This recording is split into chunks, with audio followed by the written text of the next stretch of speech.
My name is Reese Caraway. I am the Associate Director at allgo, and I have been tasked with the opportunity to welcome you into the space.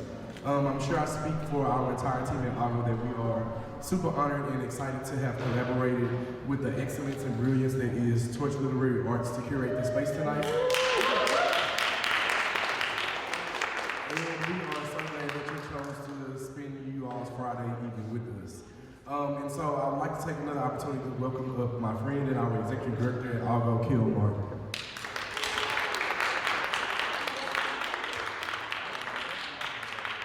Thank you, Reese. How y'all doing tonight? Awesome. It's good to see all these beautiful smiling faces here. Just wanted to also welcome y'all into the space and just talk about how this is a conversation between Amanda and myself around just wanting to bring an opportunity to uplift writers and have a symposium. And we talked about wanting to feed into the mind, body, and souls of the communities we serve. And it just came together. Amanda, thanks for your leadership in getting this off the ground. And it's just awesome to see you here. And with that said, I'm going to bring up Amanda who's going to introduce our speakers tonight. How y'all doing? Come on now, we done fed y'all and Here's my community. Oh, and what a beautiful community you are. Thank you so much for coming out. I know it is a Friday night. I know you had options, including your bed, which is always a hard pass to pass up on that bed, especially after a long week. But I'm so glad that you're here. So remind us every time we get together is that you do have to show up to create the community that you want to see in the world. This is our community. Look around. You're gonna see friends, you're gonna see new people. These are your people, right? These are our people. Like Kel was just saying, our communities, we have a community. We've been talking about this for, now, over a year, almost 2 years, saying, we should be doing things together because allgo's community supporting and celebrating BIPOC queer folks here in Central Texas and across all of Texas. If you don't know about allgo, Google, baby. It's the same community that Torch serves. Torch serves Black women writers from across Central Texas, across the country, and internationally. Yes? Yes. And within that are all Black women in our intersecting identities as we see ourselves. So allgo is also our community, right? So being able to take down barriers, erase those invisible borders, and make sure that we can find each other is vital to our ability to exist and thrive. Yes, and thrive in this place that we call home. Thank you all for being a part of the place that I call home.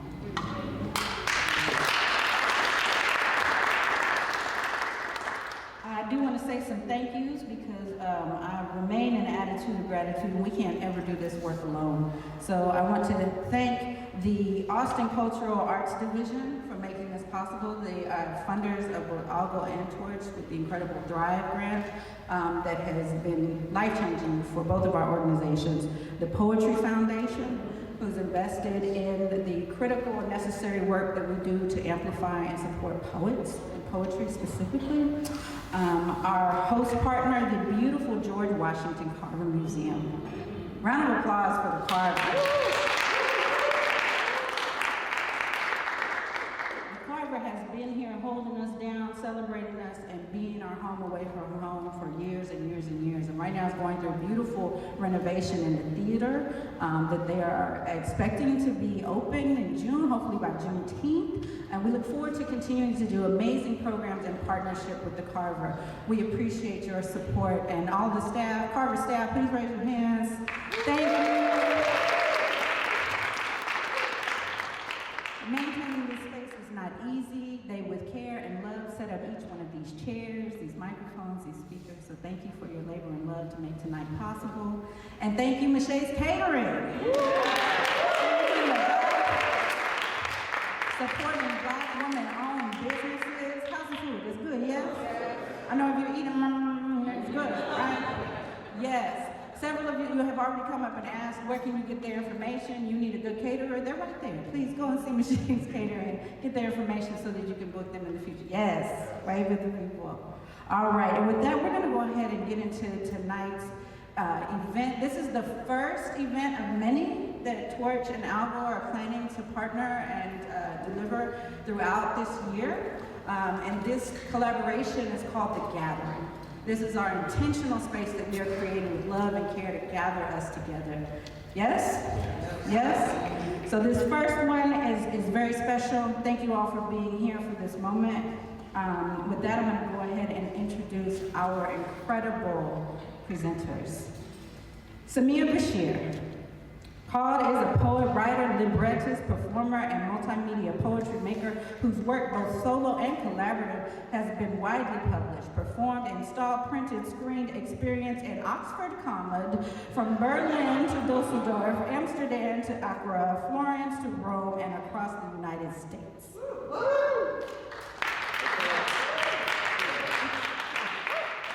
It's already a poem, right?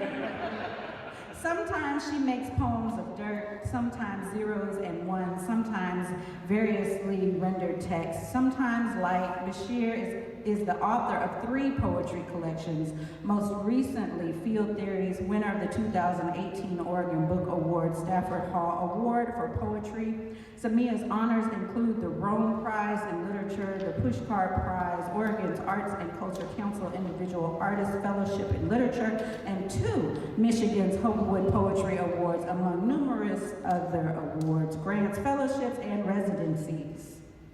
In addition to her books, Bashir has served as editor to national magazines and anthologies of literature and artwork. In 2002, she was co-founder of Fire and Ink, an advocacy organization and writers festival for LGBT writers of African descent, with whom she worked through 2015. Woo! Round of applause for Samiya Bashir. And now I'd like to introduce Marvin K. White. Marvin K. White is the Minister of Celebration at Glide Memorial Church. Marvin is a writer, artist, preacher, and public theologian, articulating a vision for social, prophetic, and creative justice. He earned a Master's of Divinity from Pacific School of Religion in Berkeley, California, and is a well-sought-out preacher, teacher, and facilitator.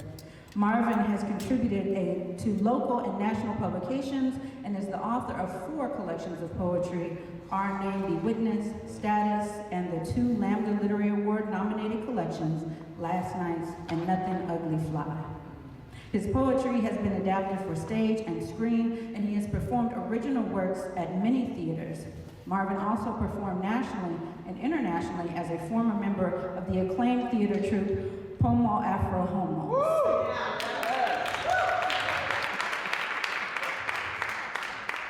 He holds a fellowship in the National African American Poetry Organization, Cave Canem, and founded and sat on the board of 2 BIPOC and LGBTQ writers organizations, Fire and Ink and B-Glam.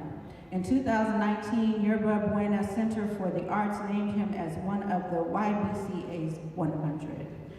Please welcome Samiya Bashir and Marvin K.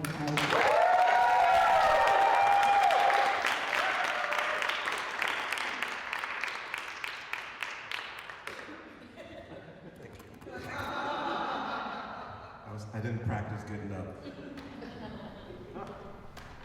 Now, did Amanda say that she was Austin's plot?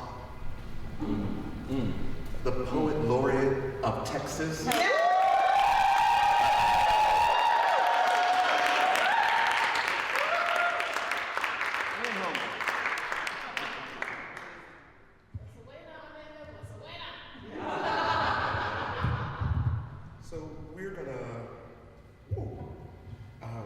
Samiya and I have decided to go back and forth tonight, each of us sharing a work at a time.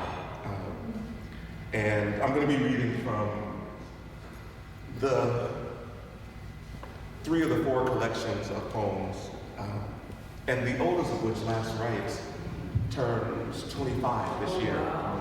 Yeah, I wrote it when I was 6.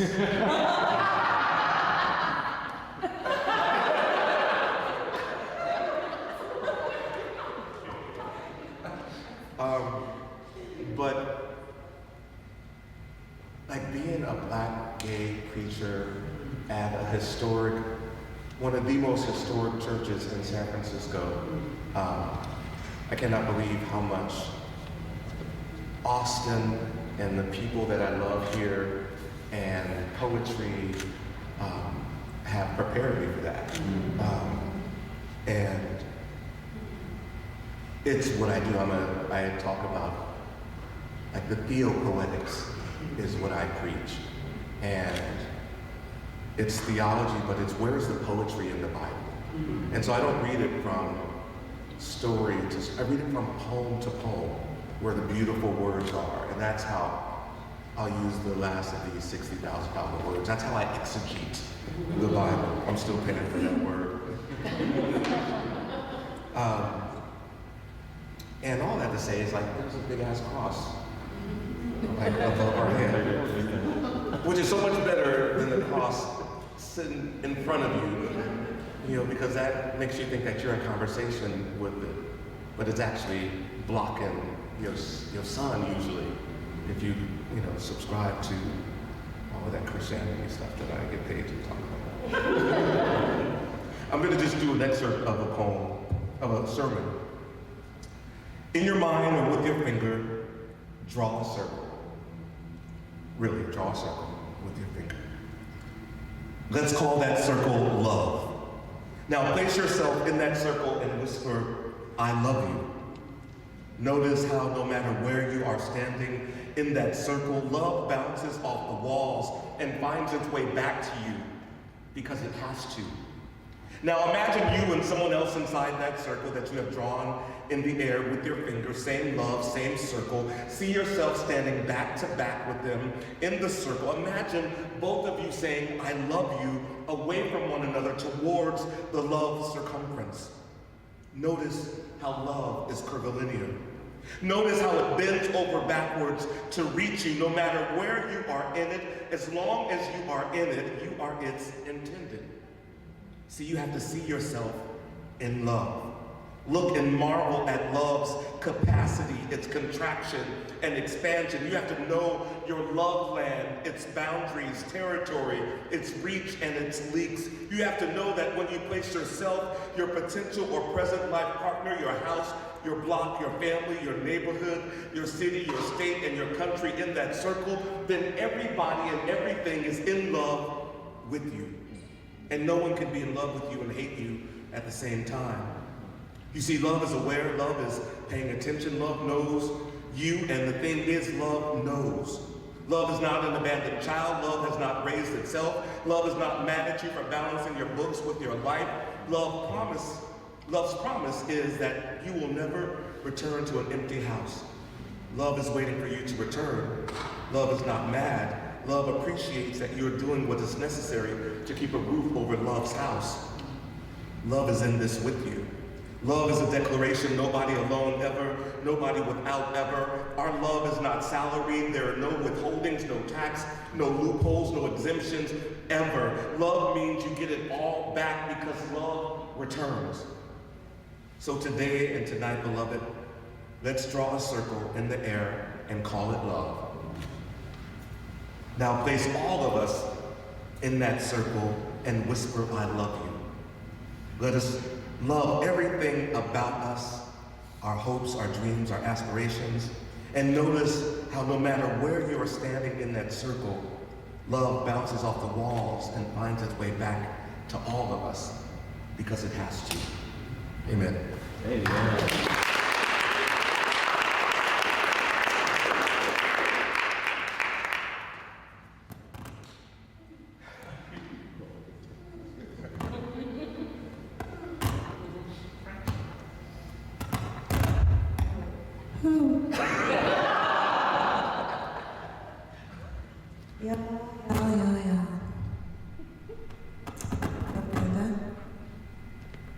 Thank you, Ken. Thank you, Carver. Thank you, Marvin. Thank you, all of y'all. I can't believe how happy I am to see everybody.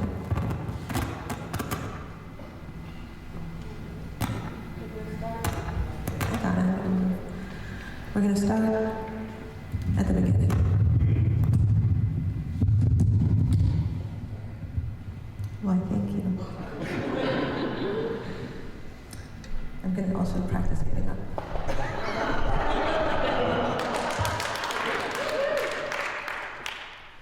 step from the airplane. My hair melts dead in air. I walk quickly, click-clunk, click-clunk, click-clunk. Barbara Jordan, bronze and sober. Glasses poised, the last me I'll see for 3 more days and 3 more days forever.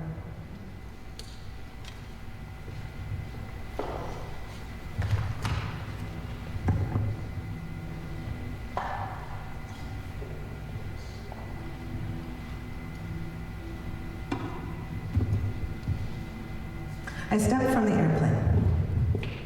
My hair melts dead air. I walk quickly, click-clunk, click-clunk, click-clunk. Barbara Jordan, bronze and sober, glasses poised. The last me I'll see for 3 more days and 3 more days forever. Outside, I slow the click-clunk to a 3-sound crawl, click, click-clunk, etc. I am a woolly mammoth waiting at the cab stand. I am a woolly mammoth stuffed into a cab. I bear the long silence of my own extinction through the rear view. My head on the back seat, horns akimbo, I melt dead air.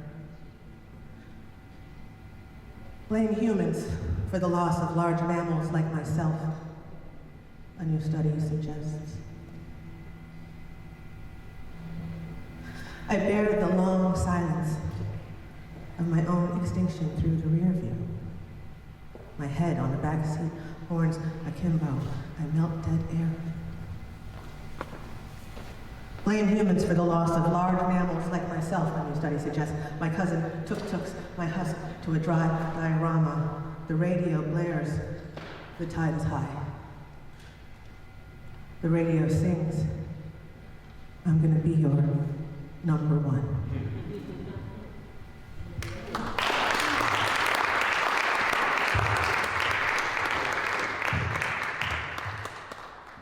I want to try a thing.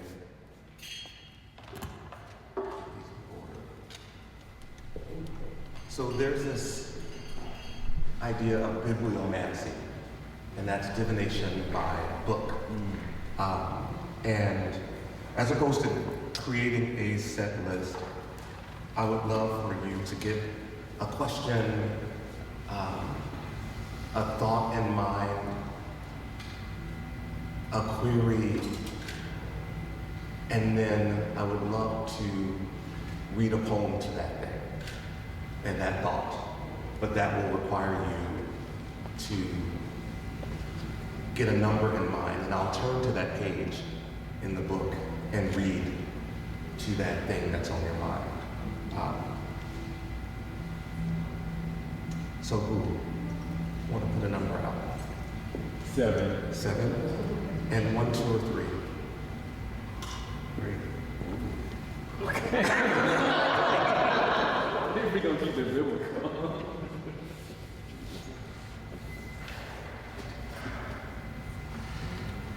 It was 2 days ago, I don't even remember the winds, but it come up in my spirit so quick, like I was already moving and something just got in my step, but brain explained away what eyes and souls knew they saw. I ain't ate or slept in the 2 days since. Dreams so strong, okay, maybe I did sleep, but with a knife under my pillow. You know, dreams is bad when you don't feel safe in their arms. It ain't even the dark, it ain't even that I sleep where she died. It ain't that I'm alone. What scared me is the not knowing where I am, that which put my body back to bed. What scared me is not knowing if I am below or beneath where my mind think that bed is. What scared me is moving between jumping and flying and landing. What scared me is that same somebody I don't know taking my body over and not convincing my memory that I'm gonna get caught, that I'm not gonna get dropped, that I won't go flat. What scared me is that I don't know if I know how to fly. What scared me is being plucked like a dandelion seed out of the air. What scared me is I ain't a wish. What scared me is what you have done to me before. I've been crushed. Don't tell me this is different.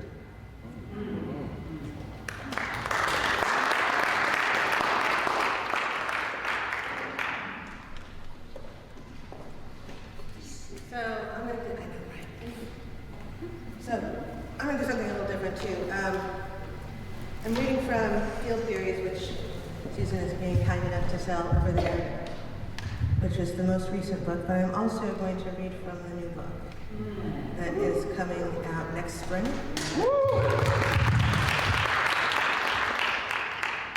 It's called I Hope This Helps. And, you know, I packed like last night, honey, so I didn't, I just bring it as a binder like this. I love it, actually. The object of it all. I hope this helps. It opens like this. Listen, we ain't all well. This world spins designs which madden us, shape us, like dough, bake us, crisp. There may be those who will crumble us into paving for their own roads. Listen, you mustn't let them, but also love. We aren't all well. We can't all resist as well as we might.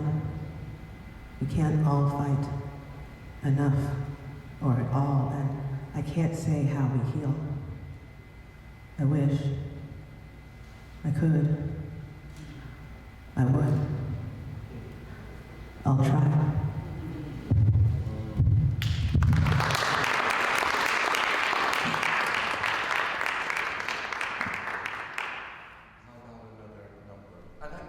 So someone picked the first number and then someone else picked the 1 through 3. 33 and one number 1. 33. And these are also lotto numbers.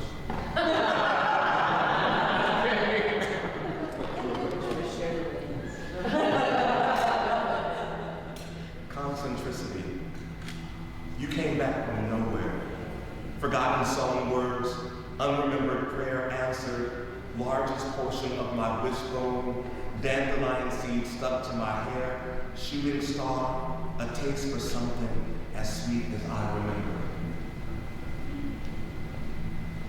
I want one more. Yes. 14. 14. And 1 through 3. 2.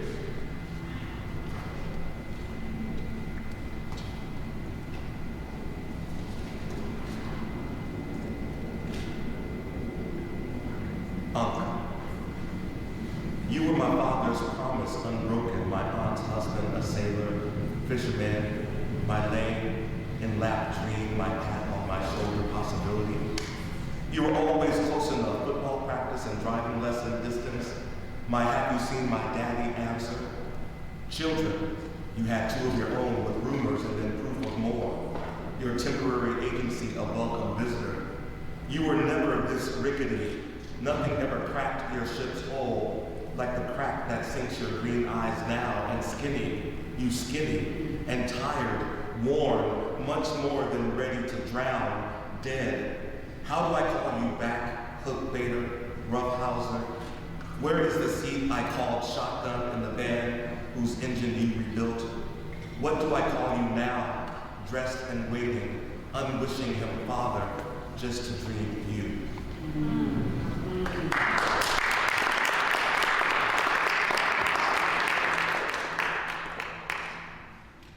When I moved to Austin in 2007, it was because I needed this guy. And it was because there was this just like band of badass women here that I just like needed to be a mom and love and learn with. And I finished that book. It came out in 2009. It's called Gospel. One of my earliest readings was at Susan Puss' store, Book Woman.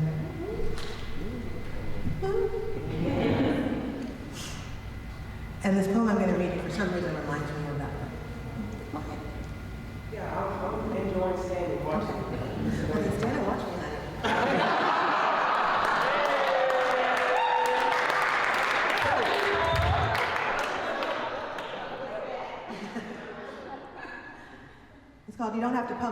you just gotta keep your eyes on the road. You know how the universe blinks?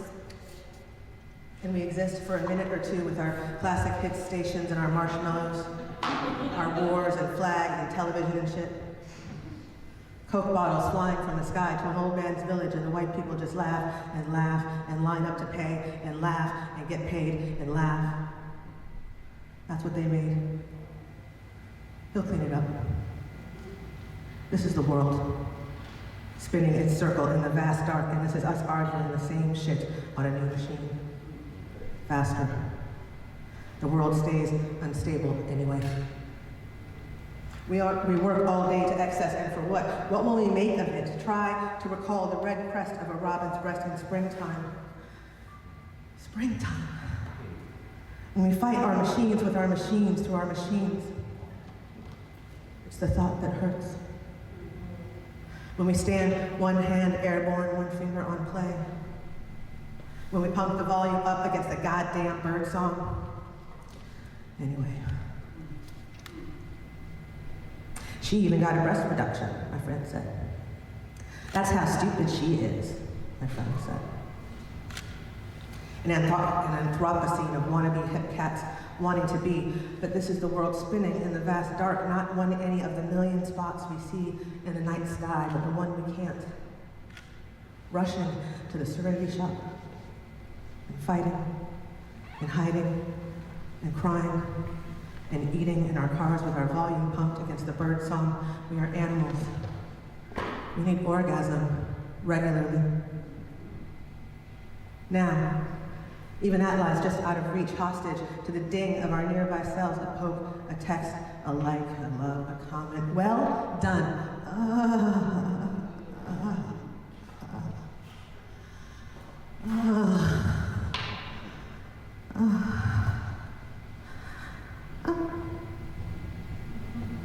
Yearn for the road, ache for the unfettered journey, grow weary of it.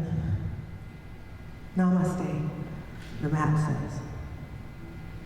Kill people, it says. Shock, belief, disbelief, wildly darting eyes, same old jive. Look steady through the pain. Look steady through the pain. Go on. Trust me. Really take in the light.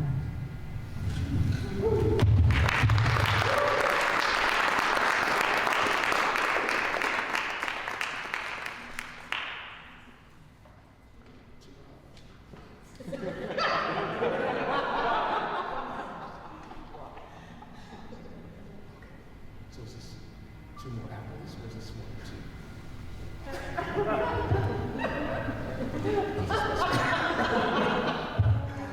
I love you.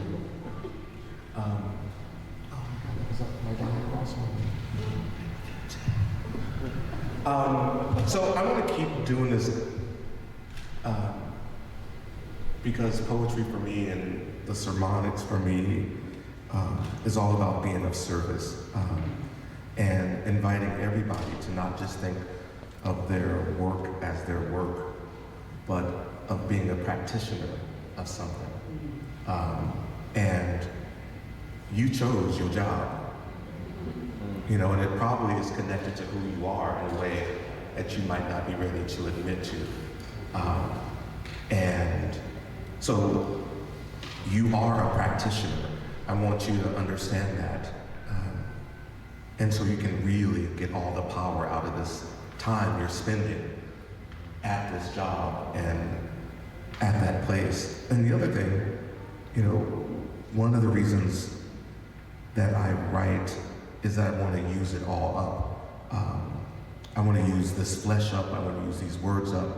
I was a caregiver to my mother, my grandmother, and my partner, who all died with different forms of dementia. And I know what it's like to lose language and lose words and to use it all up where you don't have nothing else to say.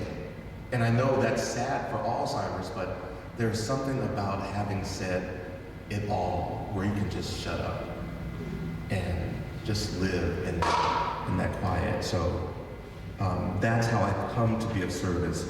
And so I just want to keep doing this. So if I can get another number, that would be great. 11. 11 and 1 through 3. 3.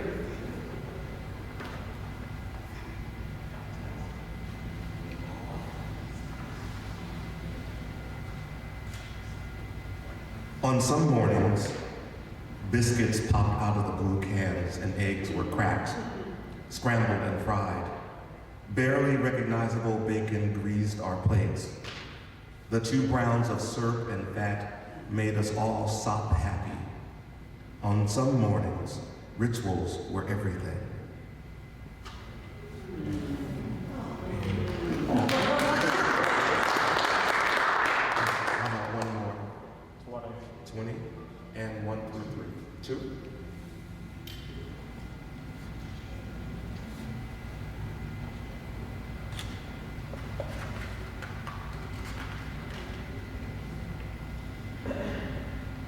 No, I'm not going to do you like that. But that's a word for you, right there. How about, I can do the next one. 21. Going for blood. We pump, we vein, we flow. One more, sure. One more. 47. And 1 through 3. 1.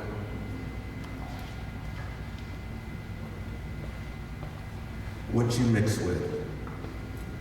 And again, 25 years old. In me there is spade and jigaboo, negro and mulatto, spear chucker and porch monkey, afro and black, nigger and coon. Some even say I got the same shaped head and some of the ways of the darky people in East Oakland. In me there is earth and sharecropping, dirt and water, all the things you need to pull food out of the ground. I'm also part tired because working is legacy. I come from a long line of people who were born and looked around at all the work to be done and just got tired. I am a religious octoroon, 1/4 Bible, 1/8 witness, 1/8 spirit. Can't name a church, just heard the name Jesus an awful lot. Used to see my granny pray until she got too old to get down on her knees, then forgot the words. I'm part proud, got some people in my family ain't never been arrested or raising their own children and not on welfare either. I'm also part empty, like I got nothing in me, like something always being snatched away from me. Can't seem to hold on to things, money, love, people, things always being taken. I am empty for something that happened to my great-great-great-grandmama, and I don't even know what it is, but it hurts down deep, like I ain't and weak, some misdirected curse that come to me maybe because I like men. I'm also part worried, got nieces and nephews who don't know nothing about cobbler or buttermilk biscuits or dirty rice, don't know no old songs, no stoop down baby, no by and by. I'm part worried because food and music is life and the songs they singing are not. I am mixed with night and dark things and disappearances, the South and secret and rapes and illegitimate babies and play cousins and uncles that look too much like us, all left there. I am mixed with the old ones whose legends will be buried with them. The silverware drop, the wood knock, the swelling of knees and rains, always a good sign. I am mixed with time and passing and death and birth and rebirth with the women, my mama's side, Bessie, Dorcas, Melissa, Galley Mama, Nora Lee, who felt it in their bones are deeper. In me, there is spade and jigaboo, negro and mulatto, spear chucker and porch monkey, afro and black, nigger and coon. Some even say I got the same shaped head and some of the ways of the darky people in East Oakland.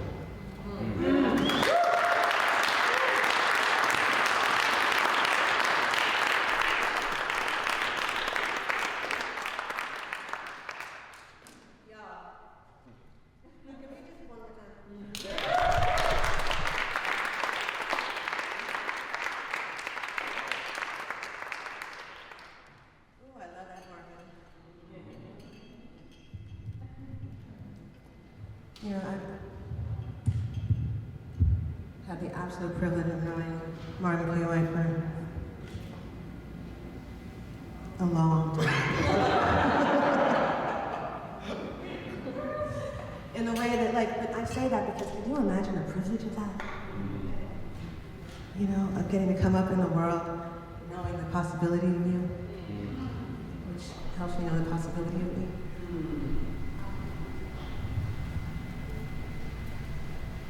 So, I was talking about making poems a little bit earlier this evening. And, Amanda in the bio was reading how, I make them of different things, sometimes dirt, sometimes light.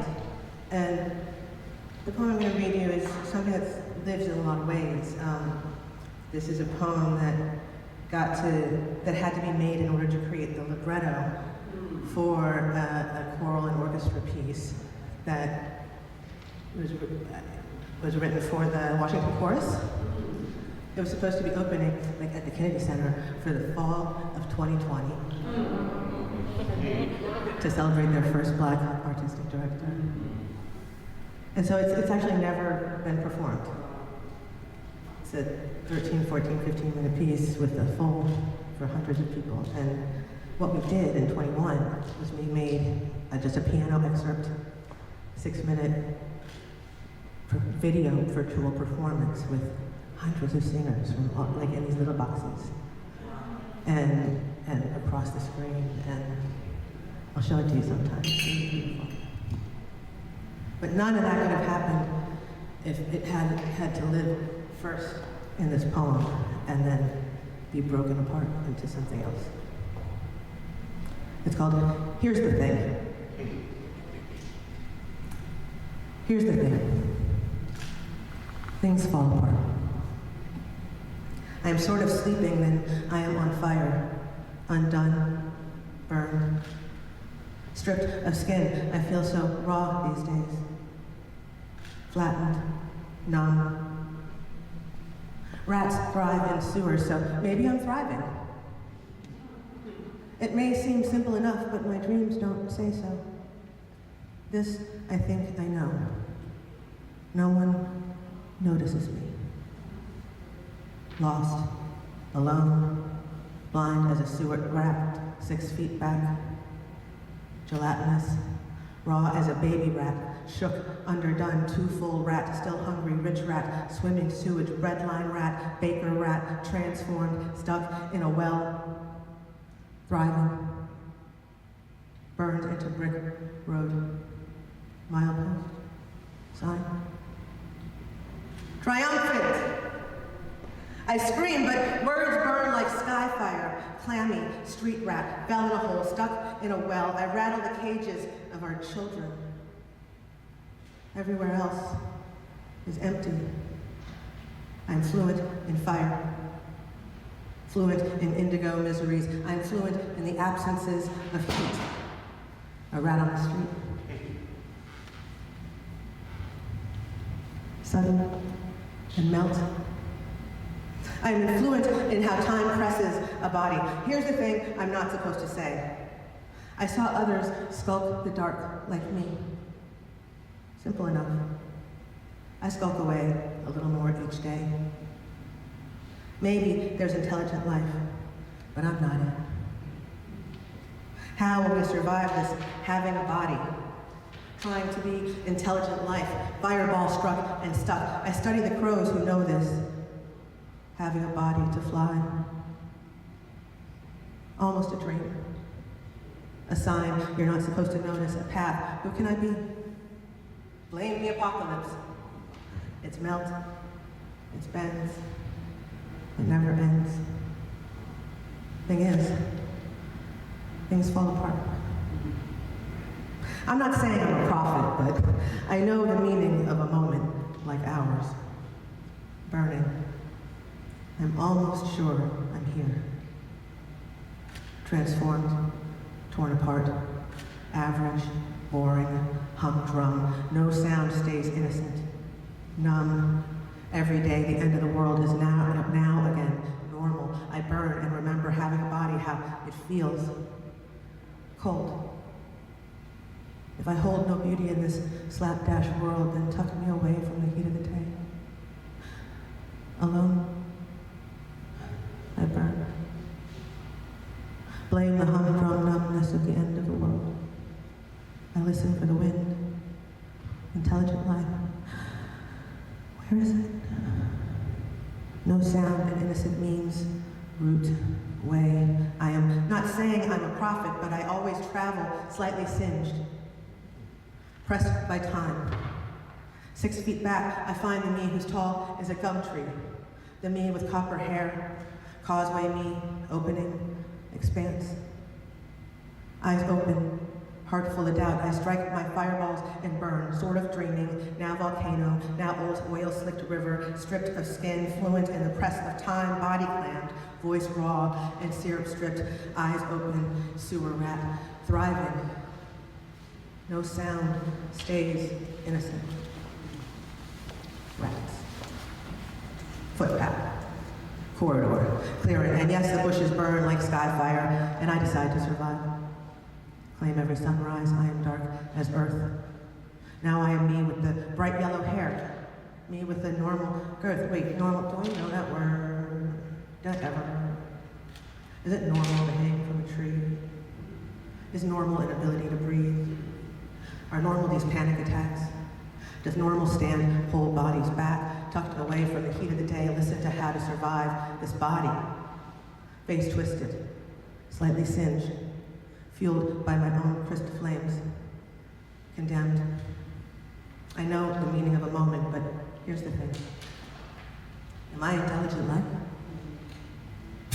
How can I tell? The crows know. I know I'm not road, I'm doorway. And when things fall apart again, I'll be here in my rectangular shade of blue. I'm not supposed to talk about transformation, though. Not the me with the hollow cheeks, the me with the blood-red stride, fluent in the need to dance, me with moles in 14 places here, having a body. Me with 3 nose rings, normal. I grasp for a branch, normal. Me with the war wounds, I thrive. Gutter rat, the burning quiet of stars. What else can I be? The crows know.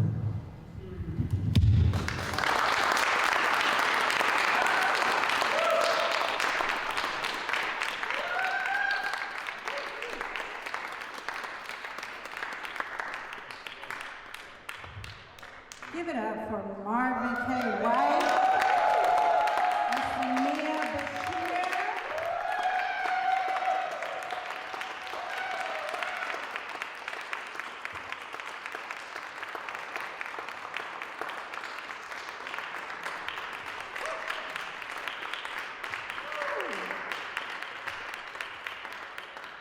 That was extraordinary. Thank you all for being here to witness that. Thank you for being here to have that come into the space and hold us all. And now we're going to do a quick transition so that myself and Kel can join our incredible readers. I mean, it's the whole you readers. God, goddesses, thank you for coming down and being here with us through these vessels. I mean that sincerely. Thank you. I feel that. So we're going to join and have a bit of a conversation. Yes? And we'll open up for some audience questions as well. So be thinking about what you would like to ask them. All right. Quick change. Yes, I carried that with one hand. You keep that? Okay, going right off of what Amanda just alluded to, I want to talk about your process and how do you get to write your message on the page? Do you feel like it's your own experience coming through, or is it a gift from God? Is it communication in that way, or do you feel like it's something more organic, or is it a spiritual practice for you to create your art? Yes. But because Marvin said something earlier that I really think we should hear about that. I know, something, it landed easy. Yeah. It was thick. Anyway. Yeah. That thing I said earlier. No, it's something about it's about going in. Like being able to go in and connect to it. And once you're connecting to whatever it is, then it becomes easy. Yeah. I might even add inevitable. But to make the decision, in the end, it has to be a decision to sit and go there when, there's Mario Kart or whatever people do. There's outside, there's love and tragedy. Mm. their sleep. That's the hard part.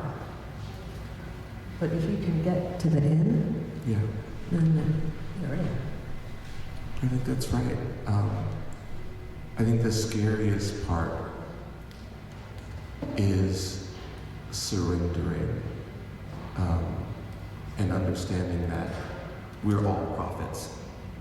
And I'm not saying I'm a prophet, but what makes it easy for me to claim it is that I don't know what the fuck it is I'm writing about when I'm writing about it. I'm just writing it. And when I can just let it come through, then, and not stop it with that side of the brain that needs to have it make sense, when I can feel nonsensical, when I can just surprise myself that I wrote that, then that's all a prophet is. You know, that they just allow themselves to be used, you know. And at my best, I am a prophet. You know, and that only means that, you know, when I look at the poems, I don't even know or remember that I wrote them. You know, I can't even claim, you know, and they're not, and for me, they're not for me. Again, I don't have like, I have an interiority, but I don't have like these poems I save just for myself. Everything gets used, and everything is of service. although I also want to say sometimes that shit is for me. Sometimes also like, ooh, I don't know how I was going to make it to Thursday if I hadn't been able to that, have that, be that, whatever it is. It's real. Okay, so follow up to that is, what do you think it would take to give more people permission to tap into that creativity? Because it's not always easy. So do you have any words of wisdom, maybe to a younger version of yourself, or a young writer, a young artist who wants to tap in but doesn't have that ease into it? Yeah. I mean, I wish I understood. I wish the younger Marvin understood that he was sitting on a big ass ball of fire, moving through the universe at 70,000 kilometers per hour, trailing planets alongside him. You know, then what the fuck else? Just be creative. Be a part of creation. You know, you are a part from out there. You look fucking beautiful. Like, we're a part of something bigger, and we are creating this reality.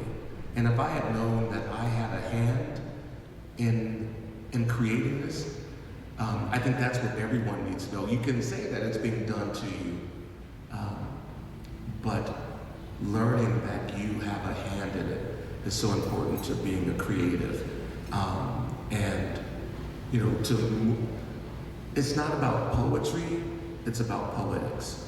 It's not about, you know, and it's about being in creation and being in relationship with creation and knowing that we're doing it all the time anyway.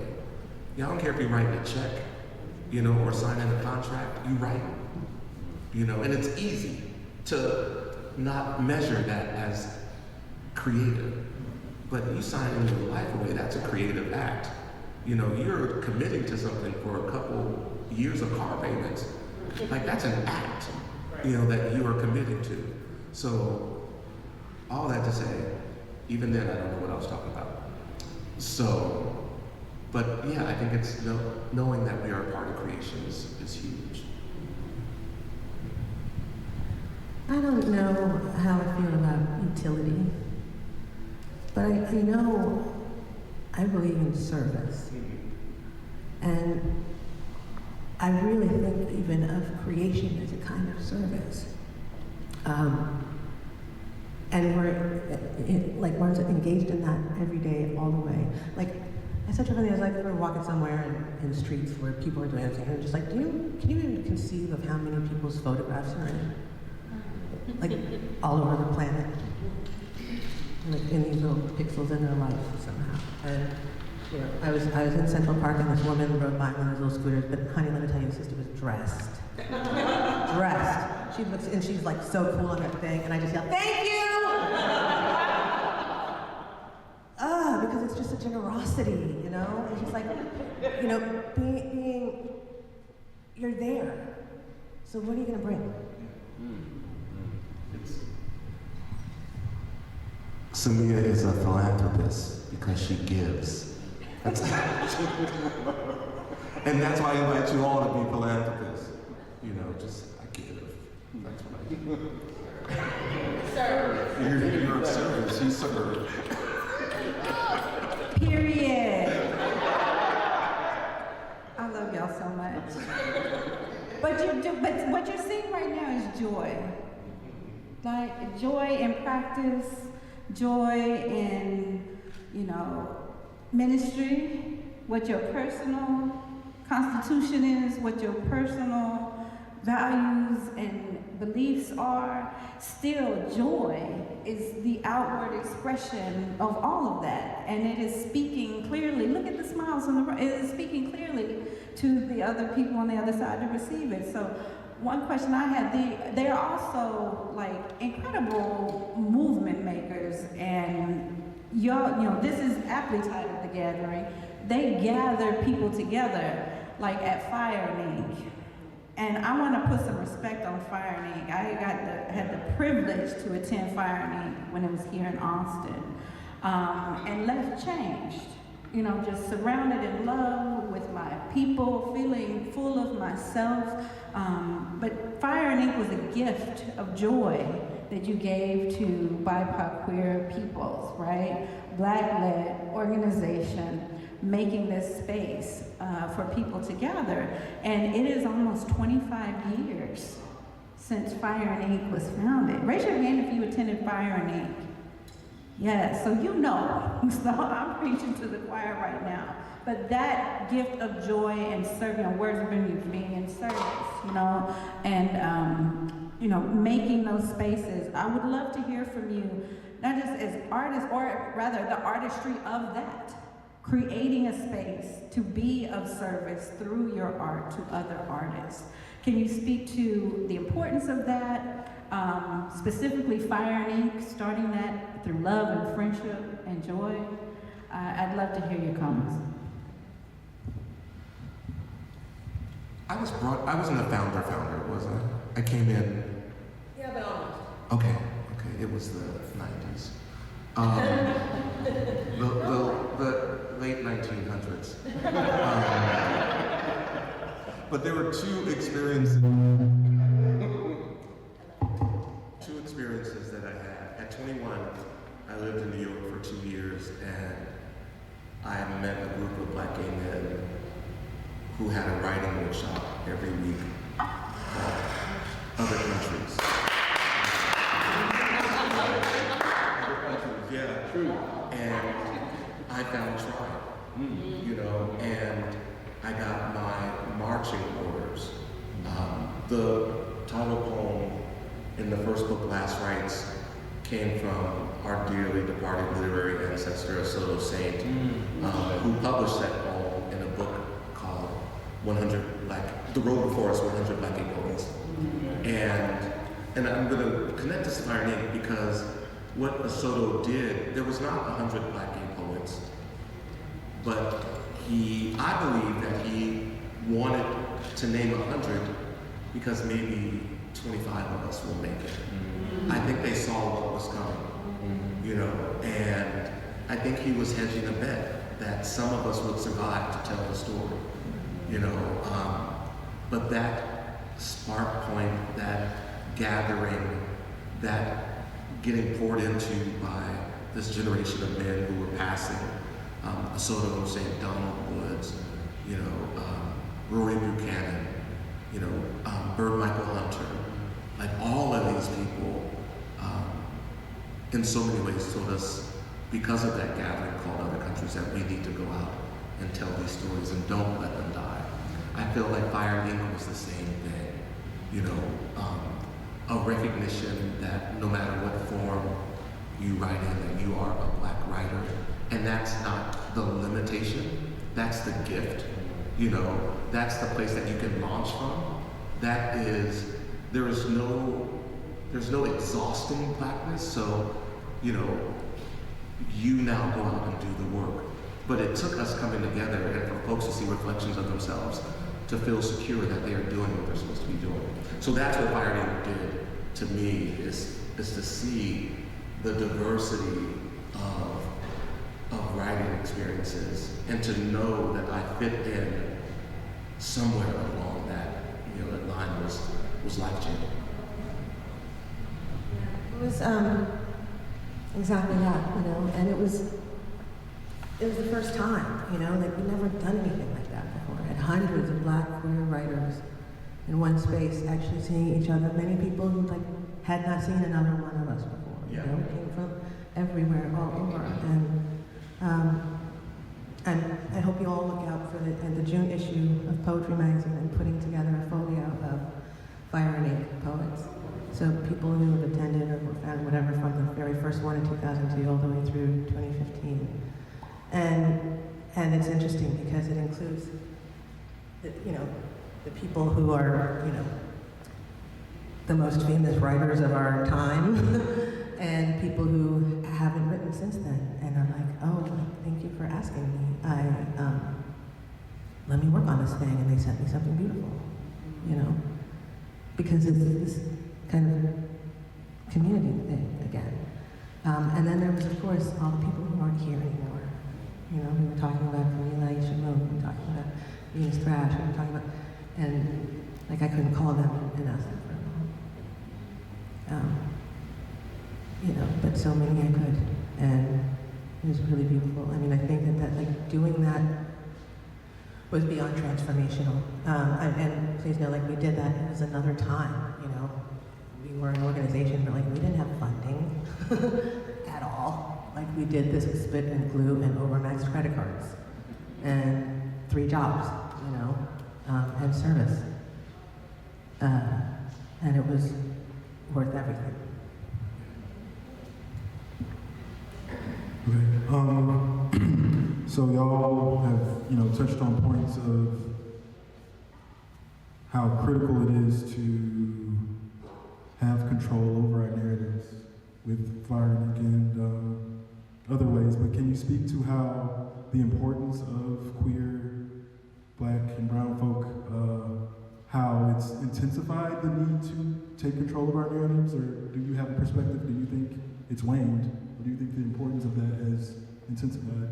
I know I asked it in a pointed way, but I just want to hear your thoughts. I mean, it's as basic to me as the fact that we are the culture of creators. Period. All over the planet, there's not an airport I've been on this earth where I'm not hearing Black music. Anywhere on the planet, usually us. There's all of the things that are being made that are most exciting, we're making them. And I just think that's just point-outable. It's not like, because I'm the greatest. I mean, yeah, we are the greatest, but also, there's reasons for that. Like, you know, like we're not creating out of nothing. Like, look, you know, like, we've been through a lot. We go through some things. And we make fucking beauty out of it. And there's something that is really sticky and magnetic about that our whole culture kind of springs from, in connection with everything and everyone else. You know, but there's a crack that we make in the crust to let the steam out that allows for access for all of us, I think. Come on, crack in the crust. Yeah.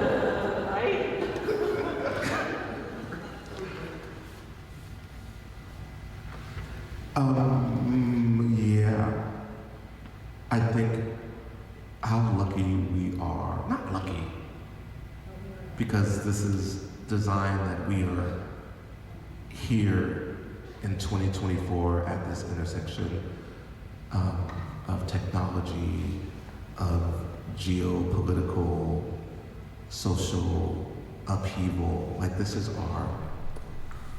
just like other decades, this is our crucible moment, you know, and whether it's because of the COVID pandemic, or stock market crashes, or racialized violence, there's always this risk that our stories will get lost or erased. And it's imperative that we tell, yes, but record using all the technologies, get our stories down. And we have enough proof that history, it should not be left up to history. I say it every Sunday in church, history. We're a writer's church, so we pass out journals every Sunday. And we do writer's prompts in church, and we invite people to write during church service. And we have a poet in residence at church as well. But history will lie about you, get you wrong, marginalize you, or just leave you out, you know? And, you know, what an amazing time we're in to recognize in real time that this is our crucible moment. You know, other generations didn't have the gift. It took anthropologists 50 years later to tell them what was happening. We are at this place where we understand what is happening in real time, you know, and you know, we need to tell. And what we did. Yes, yes, yes, yes, yes. What? That's it. No, just the history thing. I mean, like the culture creator thing. Like when we say like we create language, we create gesture, we create, you know, all of these things. But there's also like when we create institutions like Torch, you know, things like Fire and Ink, and yes, history will forget all of that and act like it didn't exist, and act like it wasn't changing lives, and act like it didn't create for survival, you know. And it's like, no, it's like we have to be like, what? I'm a hyper documentarian. I'm like, just like, is this going to be recorded? What's going to happen to it? You know, like this. We need to know what we did, because it's something. Can I just divert? Are there other institutions in the room, people who produce, create, present art? I would love for folks to know. We said Torch, allgo, Fire and Ink, Raisin, Sun, yeah. I'm sorry. Lanaya Advanced Effects. That's right. You said I have two. That's right. I was like, what language is that? No, she is. I see some folks not raising their hand, but yes, they do. The Blues Association. The Blues Association of Boston. Association of Boston. Wow. I see Mohawk.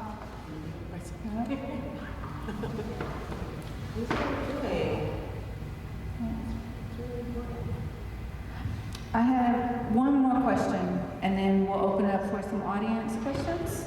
But that's a great point to make about documenting, right? Because we're here in real time, full of our history, in the present, looking forward to our immediate future that we may or may not get to see, but it is being recorded, you know, like literally, it's being recorded right now. And so I think about the watching like legacy conversations, you know, watching Samiya Sanchez, you know, speak, watching her be in conversation with Lucille Clifton, you know, like that, those are things that I continue to return to feed me now. So the last question I have for y'all is, knowing that this will be shared in the future, and there's some person there looking into the screen or hologram, or whatever it is then, what is your hope for them? What would you like to say to them from right now, speaking to the future? Girl, you wearing that?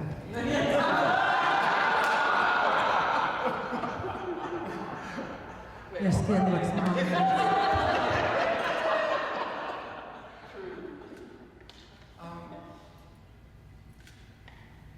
Yeah, I don't know. I mean, it's hopefully, you know, more than that, we were here. I don't care. I mean, there's legacy, but I'm not writing for a legacy because I'm so grounded in this moment, you know, and I don't even have a hope for it. I don't know how that happens, you know, and I'm not even writing at this speed at which I'm writing. You know, I write a sermon a week, you know, for the past 5 years, you know. I was telling Samiya, I have a collection of sermons now that I keep looking for an example that exists in the world, and it doesn't. And Samiya said, because it's been waiting for me, you know. So maybe that's the message, that the world is waiting for your story. There might have been a similar story told, but yours has not been told, and you need to tell it. I'll be like, get the water, girl, get the clean water. But no, for real no.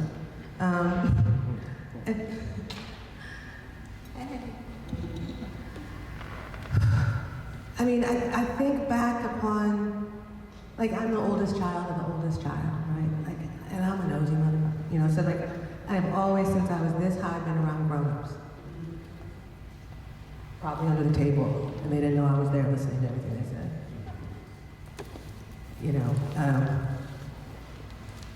or we even get in the car, that's where all the magic happens, on the way to go get somebody some aspirin.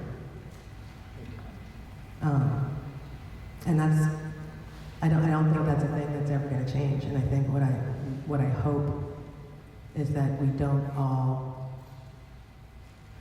become so isolated that we don't access that with each other anymore. Because I think that's really just, it's like walking around with a lighter with a flint. You need that rub, the rub of each other, you need that. And so I think one thing I'll say is we're definitely much more isolated as people than we were when in 2002, let's say, right? And I just want to be like, fight that. Get up in each other. Get up in each other? Yes.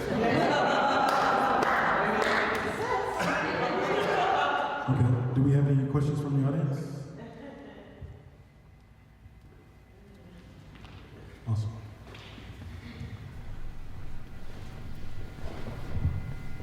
With all the strife going on in the world, it's sometimes hard to get into a creative mode. Do you find it difficult to get into the creative mode, or do you just turn off the iPhone, the iPad, or whatever your social media source is and just leave that all behind to get into the writing mode?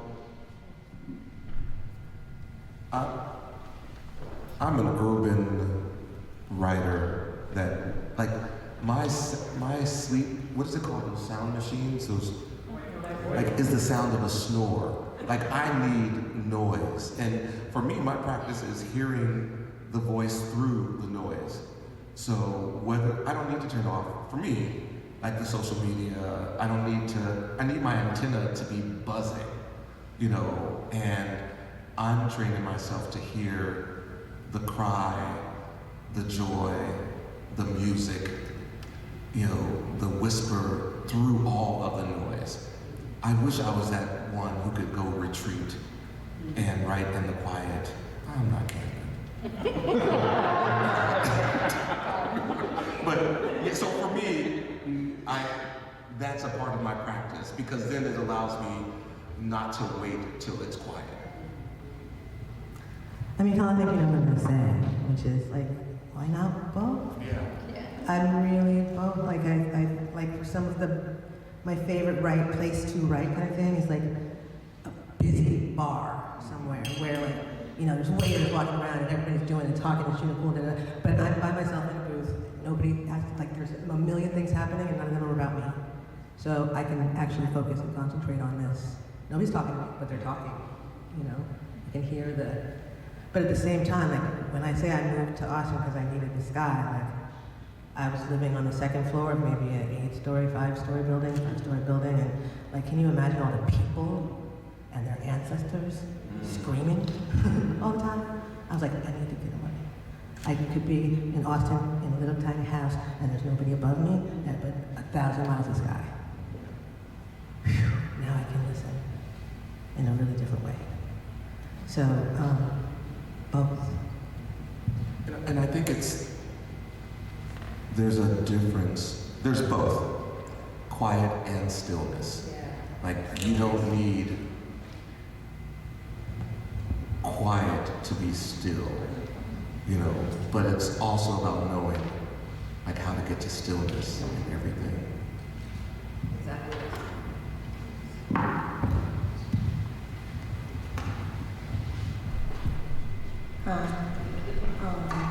How do you reaffirm your why when you encounter failure as a writer? Your why? You're like, how do you encounter anything other than failure as a writer? This is like my question. How do you encounter anything other than failure as a writer? It's constant. It's like the grits with the bacon, you know, like it's right there on the plate. And so like non-failure is like, whee! I think that's it. Once I have probably 79 words in my whole vocabulary, and I know that there's no way these words can match what's on my mind and what I'm thinking. There's just not enough words for how beautiful our visions are. And once I realize that, oh shit, it's gonna fail, then I just try to do what I can, you know, and that's not a cop-out, but that's just admitting that that aspiration to reach that vision is enough of an incentive to keep trying, you know, but it is a failure, you know, for me, in the best way, that I know words will fail. Yeah. Well, also they must. I mean, you know, when I'm working with students, I'm just like, let's be clear. We're writing in English. This is a language of capital and commerce, period. This is not a language of poetry. That's not what this is. That's not what we're wrestling with. So to make poetry out of the English language is miraculous. And so don't hate yourself, because you know what? Like, the verbs are lacking, honey. And be brave enough to exhaust, like, your words. So TMI, I used to date this crazy ass boy. And y'all know who he is, I'm not gonna say his name.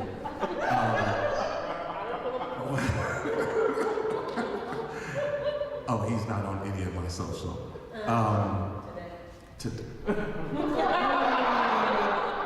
But he loved to fight. I'm not a fighter, but he loved to fight. Damn, this one's cute. And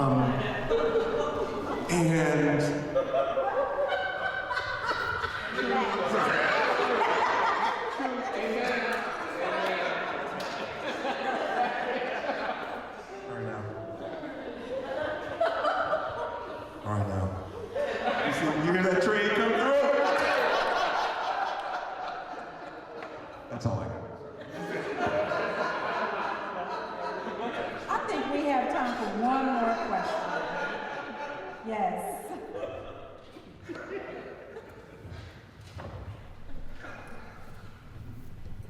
Evening to you both.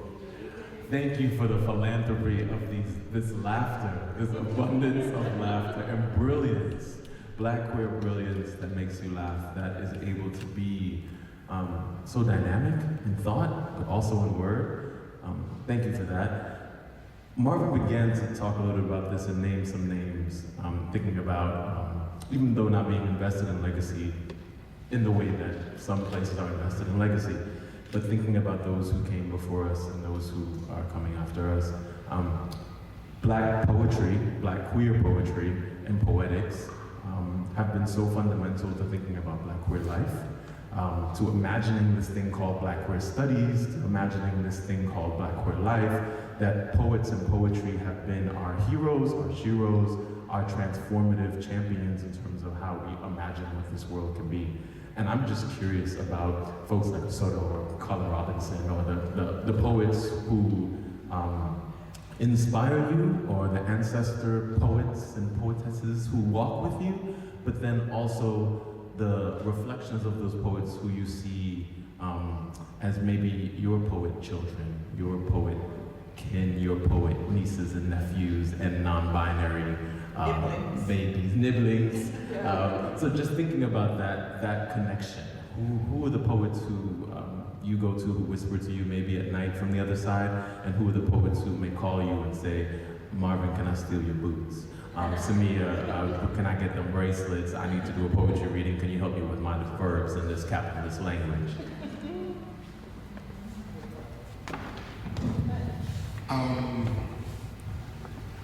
Yeah, when I think about like my literary ancestors, and I use that intentionally because they're on my altar, and they're alive, and they're of service to me, you know, and so I can activate them as needed. So that's different from legacy as well. And that is a subtle saint, and that is the beautiful Donald Woods. That is the kind Bert Michael Hunter. That's also a dear friend of mine, Wayne Corbett. And so there are many of those 100 Black gay poets who are now ancestors that I call on. I don't know who my children are. I'm a lot like my dad.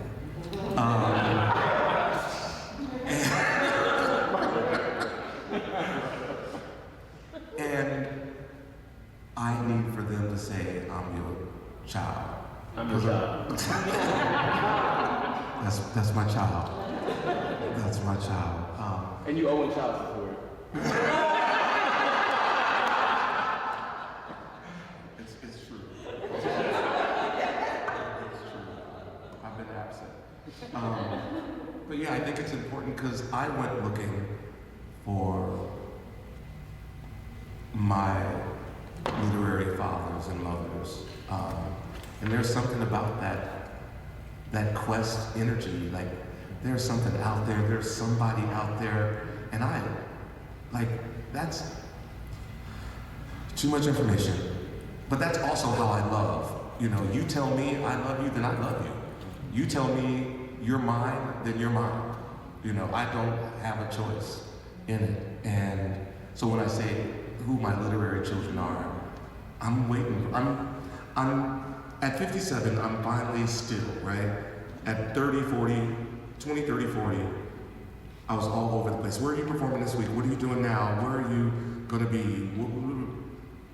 All of that running around just to learn how to be still. And to not confuse installed or in place with ensconced. You know? And so now, people can find me. I am findable in one location 60 hours a week. And I tell this story all the time. They used to say it about my grandmother. When you go by Oakland, go by Miss Bessie's house. And that was public housing in North Oakland, and people did. And she had a cold piece of chicken in the stove and coffee.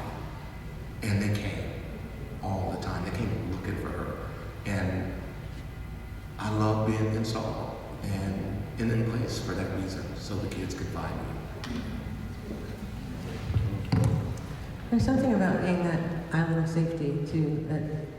So my father came from Somalia in the 60s, and through most of the 80s, it was kind of like bringing people safety from the war.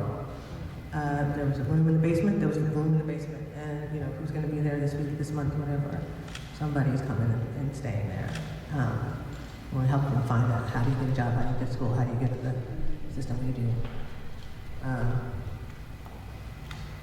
And you know, and again, like ancestors, my grandmother was like that person too, and that's just something that I believe in because of so many people. I'm like kind of famously a child of June Jordan's. She changed my life, and also, man, the first few years in Minnesota, we fought, and it's funny, when I started teaching college, I was like, God, I'm an asshole student. And don't you realize you're like, damn, that's horrible. Who fought with June Jordan? What did I think I was? I was like, she's wrong.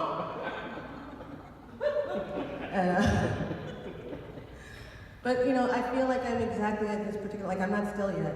I'm such a nomad, I don't know that I know stillness, even though I kind of crave it. But I also feel like I did the same thing that journey. I went in search of us, absolutely. And you know, like I went to like apprentice myself to June Jordan. I was like, I don't know. Let me learn from you. I mean, what I gotta do? And but also of an age where like everybody fabulous was dying. And you know, so that even that space of mentorship was just vanishing before your eyes. And so it's always been important to me to be that too. And I will say it was probably about 10 years ago. I teach these workshops in the summer all over the place and stuff like that. And like my children started coming to me. And I was like, oh, okay, that's weird. But then you realize, you're like, oh yeah, like that book is 20 years old or something, you know? Like, oh, like, I'm now that, like, I remember when I first met Cheryl Clark and I found her book, Living as a Lesbian, in a different light bookstore in the corner somewhere, all dusty, and I was like, what is this? And I'm a child, you know what I mean? And now, like, I just talk Kiki with her on the phone, you know what I mean? And she's like, thank God, you know? And so I want to be that. I feel grateful and deeply responsible for that. You know, when I see these books come out from these people that I've known and worked with and watched come up, and it's just like, one of my former students was like a National Book Award, and I was just like, you go girl! It's just, it's exciting, and it's one of those things that makes me realize I'm brown, but then be like, all right, so what are you gonna do with that then? Thank you so much. Can I be your chairman? I don't think that's possible. We're just close to the same age. But yes, I love y'all so much. Thank you, Samiya Bashir. Thank you, Marvin K. White. Yes.